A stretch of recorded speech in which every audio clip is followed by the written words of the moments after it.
Thank you.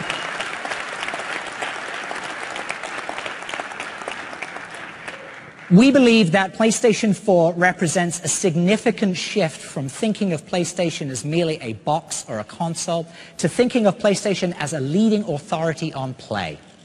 For gamers around the world, PlayStation is the best place to play. PlayStation 4 will unleash imaginations to create next-generation experiences that surpass gamers' wildest expectations, while also allowing developers to explore new business models that offer more flexibility, including episodic and free-to-play. Today, we are revealing the genesis of an expanding idea about the future of play, an idea with enough vision to lead the ever-changing landscape, and an idea founded on the conviction that we must give gamers the kinds of multi-dimensional experiences they not only expect, but quite frankly, deserve.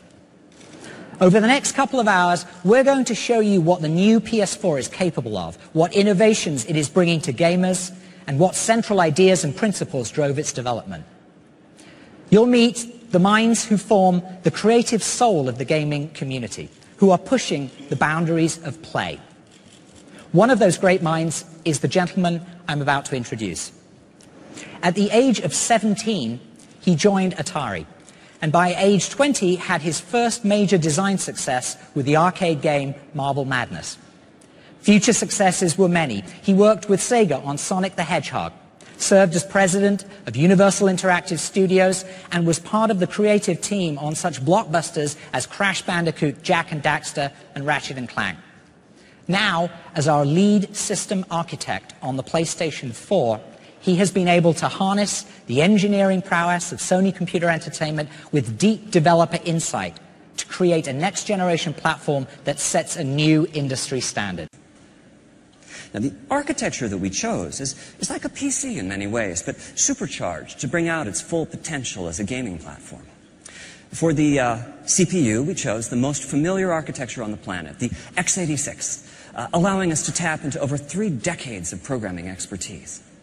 For the graphics processor, we decided to use a highly enhanced PC GPU, something that would be easy to develop for in the early days of the platform lifecycle, but at the same time a GPU with remarkable long-term potential. And for system memory, I'm proud to announce that we are equipping the system with 8 gigabytes of high-speed unified memory, both satisfying the #1 developer request for ease of game creation and also increasing the richness of content achievable on the platform.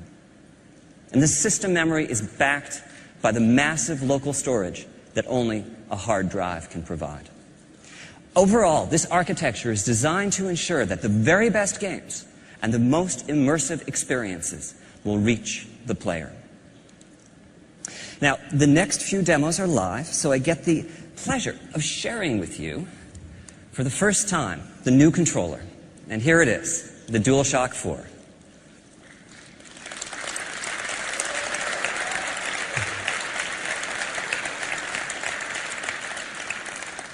Thank you. So, during the development, there's a much tighter sense of control over in-game actions. We also took this as an opportunity to enhance the rumble capabilities and reduce the controller latency. And finally, we added a few new features. A touchpad as a new form of input, a share button and a headphone jack to enhance social interactions, and a light pad as a light bar as a simpler, more friendly way to identify players. And this new controller was designed in tandem with a second peripheral, a stereo camera that can sense the depth of the environment in front of it and track the 3D position of the controller via its light bar. Now, this first live demo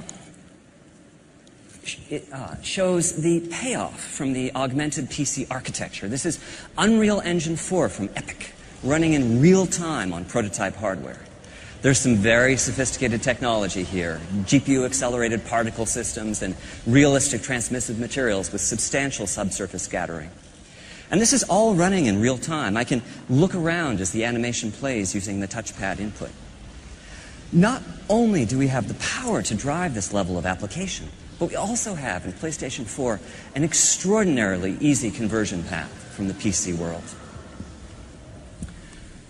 Now, as to how we accomplish this, PlayStation 4 is centered around a powerful APU that combines 8 CPU cores with a state-of-the-art GPU with almost 2 teraflops of computational performance.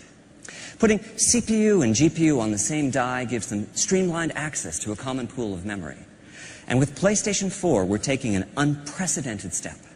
For system memory, we're using GDDR5, the type of memory typically reserved for top-of-the-line, high-end graphics cards. This gives us 176 gigabytes per second of bandwidth and provides a further boost to the GPU performance. Now, earlier I said we were using a highly enhanced PC GPU. Principally, we've modified the GPU to make compute easier, which is to say, we've made it practical to use the GPU as a general-purpose computational device. This next live demo is a million-object physics simulation from Havoc. This is primarily running on the GPU, not the CPU. Tasks that can fully occupy the CPU cores will be achievable using just a fraction of the PlayStation 4 GPU. Overall, our goal has been to architect the system so as to support a breadth of experience.